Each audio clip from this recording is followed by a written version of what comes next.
Hello everyone, it's Thursday and you're watching Within the Frame. I'm Kim Bo-kyung. In just a few days, President Yoon Suk Yeol will begin his week-long visit to the United States. Marking the 70th anniversary of the Seoul-Washington alliance, President Yoon is to have a bilateral summit with U.S. President Joe Biden. All eyes are on what main agenda items will be discussed as the country faces many challenges, including North Korea's ongoing provocations. What is likely to be discussed and what should be the summit's main focus?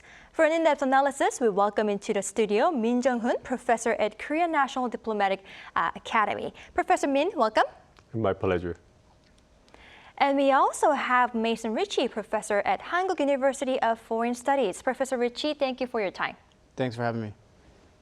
All right, first question to our Professor Min. Among the major items on the agenda for the upcoming summit is actually security cooperation regarding North Korea. And attention is being drawn to the possibility that Washington might come up with a concrete implementation plan to strengthen, extended deterrence against North Korea. How do you believe discussion on this issue is going to develop? Well, first of all, I wanted to briefly talk about the possible agendas that will be discussed in the upcoming summit next week. As you know, the ROK-U.S. alliance has been developed into a global comprehensive strategic alliance in the 21st century. So various issues such as traditional security and cybersecurity on the Korean Peninsula and economic and technological cooperation between the two countries and human exchange and the trilateral cooperation among South Korea, U.S. and Japan and bilateral cooperation for free and open Indo-Pacific. And among them, as you mentioned, the security on the Korean Peninsula and economic and technological cooperation will be the main issues or agendas of the summit next week. And regarding the security on the Korean Peninsula, it will be focused on whether both countries could be agreed to have a concrete implementation plan for the extended deterrence against North Korea's military threats. And as you know, several options, such as the South Korea's possessing its own nuclear weapons and deploying U.S. tactical the nuclear weapons on the Korean Peninsula and the strengthening the extended deterrence have been discussed. And I think strengthening the extended deterrence with a concrete implementation plan will be the best option for both countries so far. So the point is, on the one hand, how much South Korea will be able to actually participate in throughout the process of the extended deterrence with the United States, like a planning stage and information sharing and opinion exchange and implementation. And the other point is how far such an enhanced cooperation will be institutionalized by a formal document like the joint statement of the summit next week. So I think that both countries are still working together to finalize these matters, and we will see the final outcome next week. Right, we'll see. Now, Professor Richey, during the summit, South Korea and the United States are also expected to sign a cybersecurity pact to reconfirm the country's mutual trust in the cybersecurity sector. What are the threats that we are facing right now regarding this sector, and what is the significance of signing this pact if they do? Yeah, so from the U.S. and South Korean perspective, there are four major malicious cyber actors out there: China, Russia, North Korea, and to a lesser degree, Iran. And they represent cybersecurity threats in all kinds of areas, including critical infrastructure like hospitals, water, the energy sector, obviously banking and finance, government systems and ministries in particular. There's ransomware and other hacking that North Korea, for instance, uses in order to earn currency to support its nuclear weapons program and its military more generally. There's generalized cybercrime, political subversion. So those are some of the threat areas. Now, the U.S. and South Korea don't always share the same idea of exactly how to prioritize those threats. So presumably some of the discussion that would go into this pact would find a way to find some common ground on how to prioritize perhaps some of those priorities. And I think perhaps one way around that is to actually enlarge the scope of cybersecurity cooperation in that regard and make it more global in context. I think the other thing that's really at stake here, besides narrowing the gap perhaps between some of the cybersecurity threat perceptions, is that we can, I think, imagine that the United States and South Korea will both want to use this as a way to sort of illustrate that the trust in the two countries hasn't been diminished in any way by the recent leaks that allegedly took place. Or the leaks took place, but the leaks that took place that allegedly showed that the United States engaged in signals intelligence collection against South Korea. So I think that's a sort of one deliverable that might come out of this pact as well. Right, I see. Now, one more question, Professor Richey. Staying on the security-related front, Kim Tae-ho, the Principal Deputy National Security Advisor, he actually told reporters that South Korea and the U.S. could expand their intelligence partnership to include Japan, which could rival the U.S.-led Five Eyes. Now, first of all, could you tell us what this Five Eyes is for those who might not be familiar with this, and how important is such an intelligence alliance for trilateral cooperation? Yeah, so the Five Eyes refers to an intelligence sharing arrangement between the Anglophone countries, the United States, the United Kingdom, Canada, Australia, and New Zealand. It goes back to the UK-USA Signals Intelligence Sharing Pact during the Cold War. It now includes not only signals intelligence, but also human intelligence and other forms of intelligence agencies as well. And ultimately, it allows just for much easier and in some cases much more automatic sharing of intelligence information between the countries who are involved. It is, of course, also a sign that the countries trust each other to keep those secrets.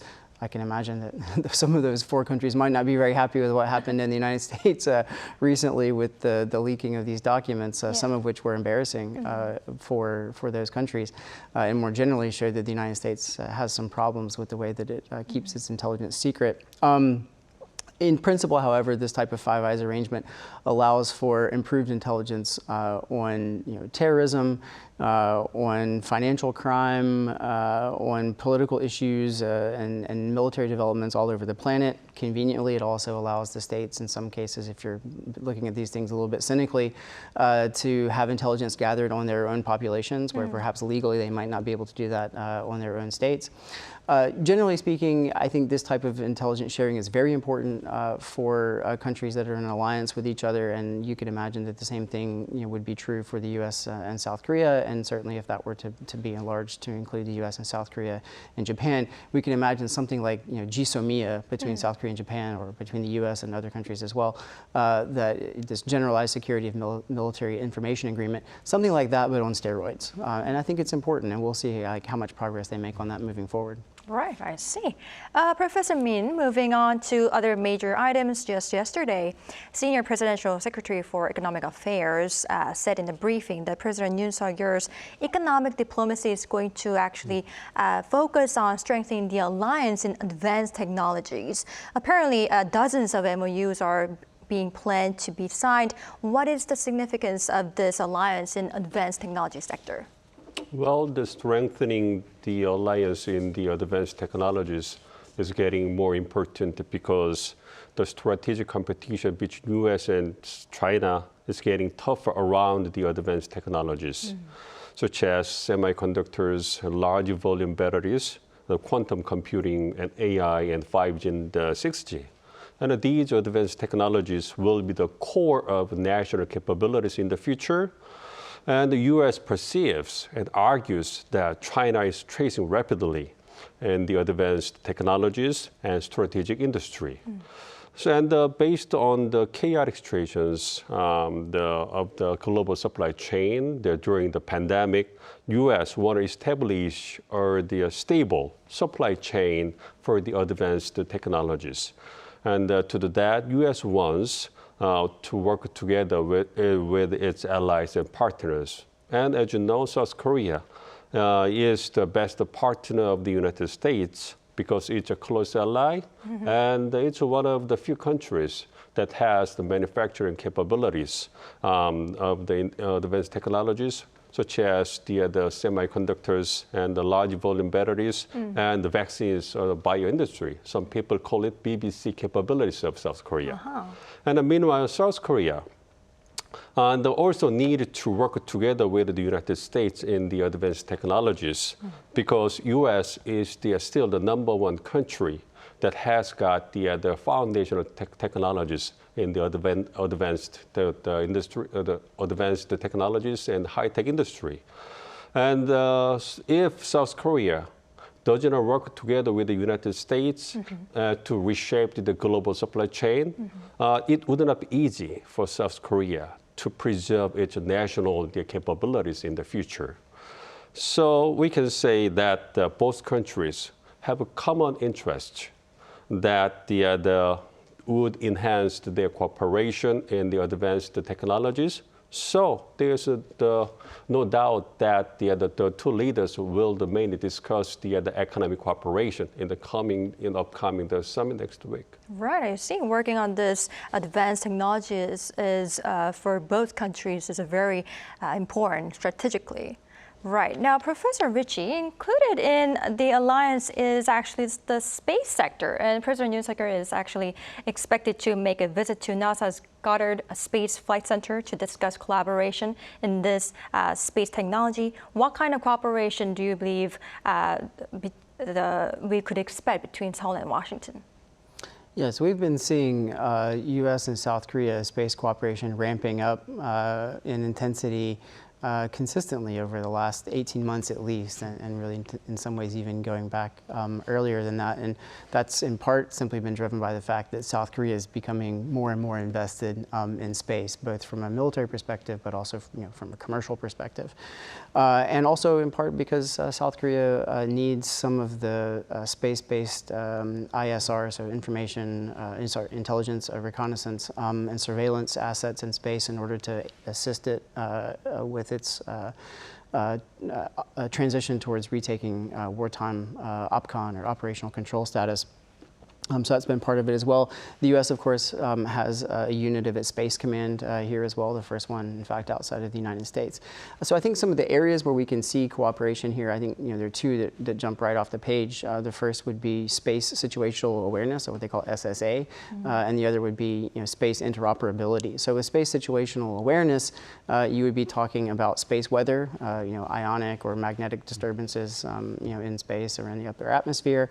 You would be talking about space debris. You would be talking about what the risks are in space and how South Korea and the U.S. can share information on that. Possibly also space deconfliction of the various assets they have up there. The other would be space interoperability, as I mentioned, and that would include notably the convergence and potentially even in some cases the linkage of space assets.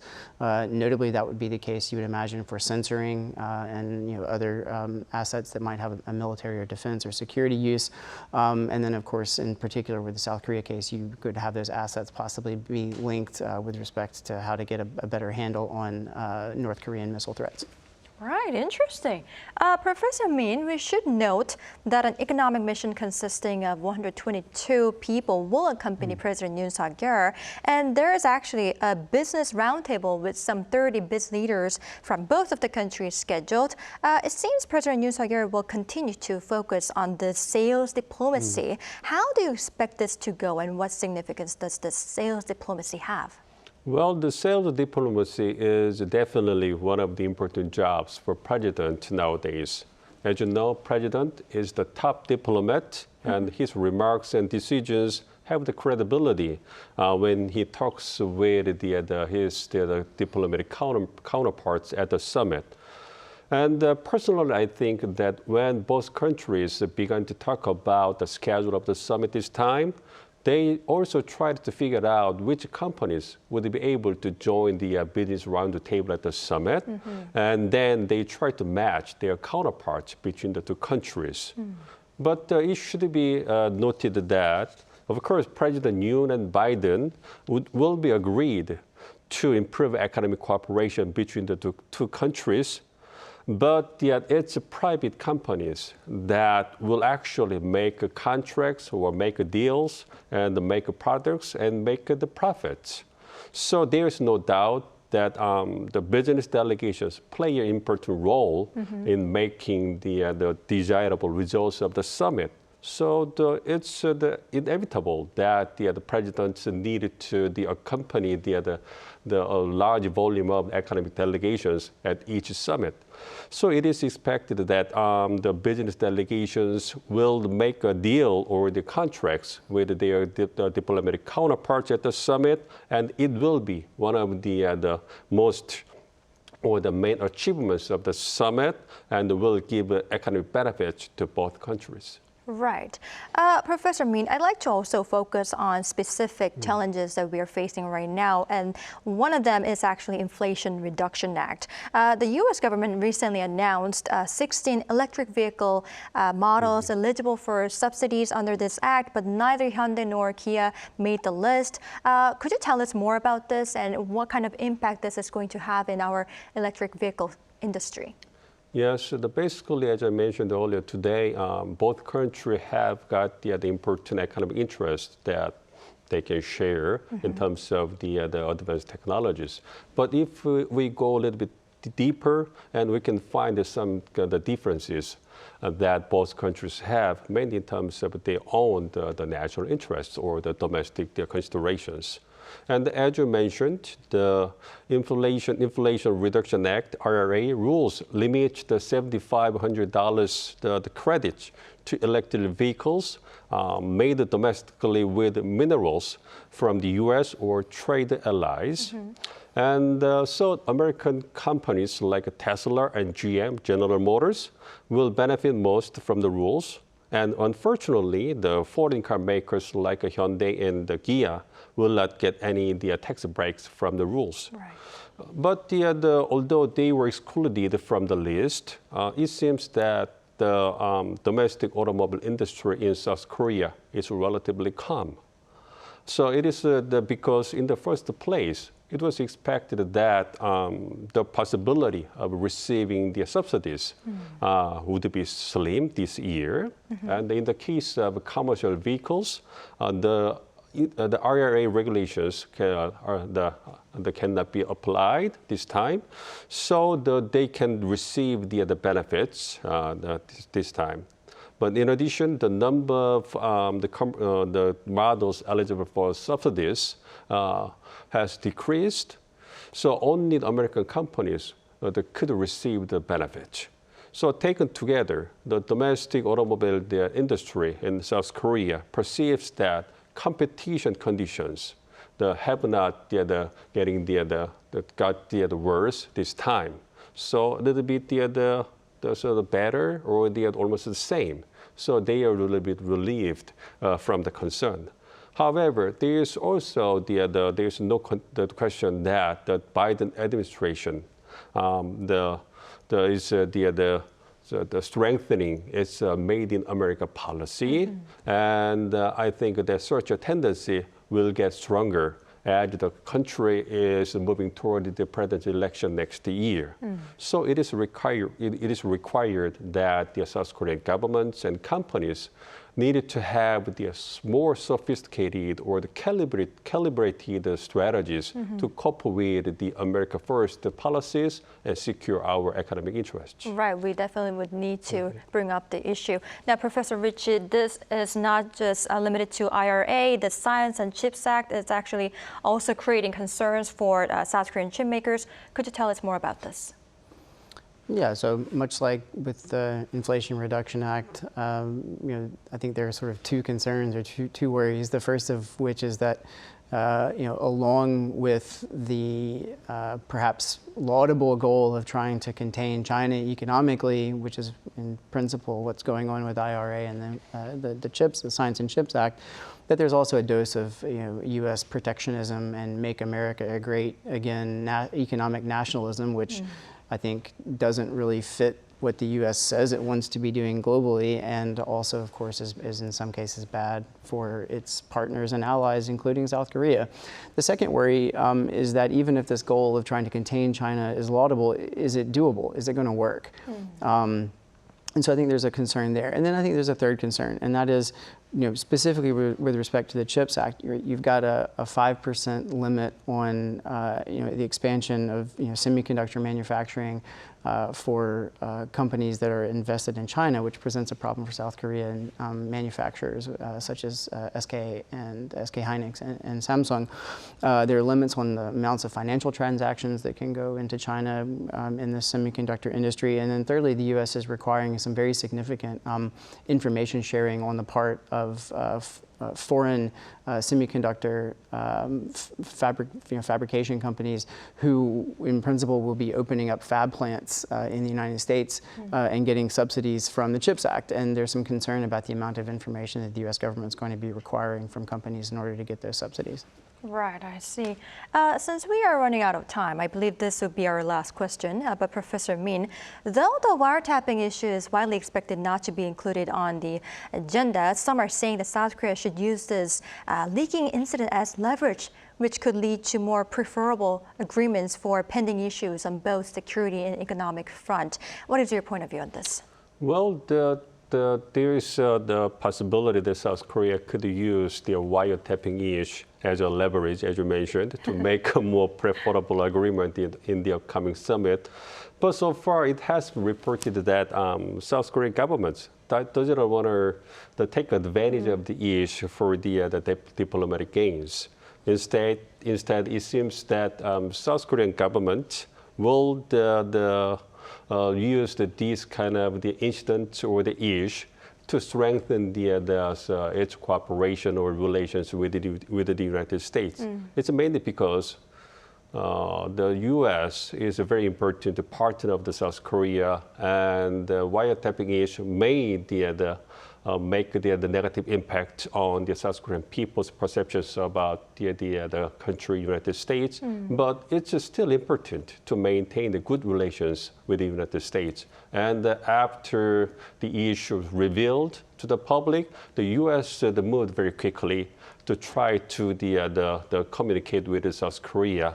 And they went in details about what happened and what kind of demonstrations the U.S. got and other things.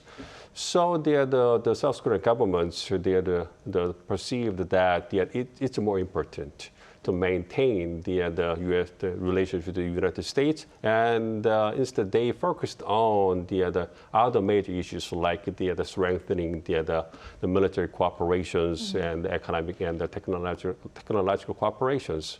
And so I don't expect that the wiretapping issue will be discussed much in the upcoming summit next week. Right, I see. I'd like to ask more questions to our experts, but unfortunately, this is all the time we have for today's edition. But thank you, Professor Min, and thank you, Professor Richey, for your insights. We really appreciate it. Thank you. Thank you. All right, this is all for Within the Frame tonight. We'll be back tomorrow with more in-depth stories. Thank you for watching, and goodbye.